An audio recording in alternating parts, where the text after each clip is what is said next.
ଭାରତୀୟ ସରକାରଙ୍କ ISO certified 901/2015 company ଭାରତୀୟ ଭ୍ରଷ୍ଟାଚାର ନିବାରଣ ସଂସ୍ଥା ଆନୁକୂଲ୍ୟରେ ଭ୍ରଷ୍ଟାଚାର ବିରୋଧୀ ଅନୁସନ୍ଧାନମୂଳକ କମିଟି ପରିଚାଳିତ।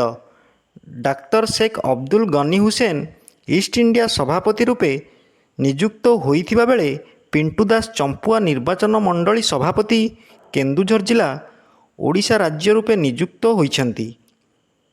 ଉକ୍ତ ସଂସ୍ଥା ରାଜ୍ୟ ସରକାର, କେନ୍ଦ୍ର ସରକାର, ଅର୍ଦ୍ଧ ସରକାର ମନ୍ତ୍ରାଳୟ, ପୋଲିସ ଏବଂ ପାରା ମିଲିଟାରୀ ଫୋର୍ସଙ୍କ ମିଳିତ ସହଯୋଗରେ ତତ୍ତ୍ୱାବଧାନରେ କାର୍ଯ୍ୟ କରିଥାଏ।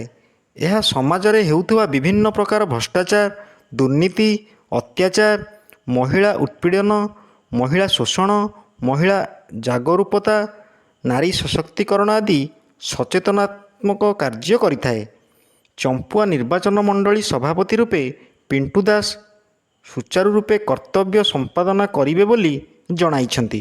ସେ ସମାଜର ଅନ୍ୟାନ୍ୟ ଅତ୍ୟାଚାର ଓ ଶୋଷଣ ବିରୁଦ୍ଧରେ ସ୍ୱର ଉତ୍ତୋଳନ କରିବେ ଏବଂ ସେ ଭ୍ରଷ୍ଟାଚାର ବିରୋଧୀ ସମାଜ ଗଠନ ତାଙ୍କର ପରମ ଲକ୍ଷ୍ୟ ବୋଲି ଜୋର ଦେଇ କହିଛନ୍ତି। ଆଜିକାଲି ସମାଜରେ ଭ୍ରଷ୍ଟାଚାର ବହୁ ମାତ୍ରାରେ ବଢ଼ିବାରେ ଲାଗିଛି। ଭ୍ରଷ୍ଟାଚାର ବିରୋଧୀ ଅନୁସନ୍ଧାନମୂଳକ କମିଟି ଏହାର ଉତ୍କୃଷ୍ଟ ବିରୋଧ କରିବାରେ ସହାୟକ ହୋଇପାରିବ। ମୟୂରଭଞ୍ଜ ଜିଲ୍ଲା ରାଇରଙ୍ଗପୁରରୁ ଶ୍ୟାମଳେନ୍ଦୁ ପରିଡ଼ାଙ୍କ ରିପୋର୍ଟ, ଓଡ଼ିଶା ନ୍ୟୁଜ୍।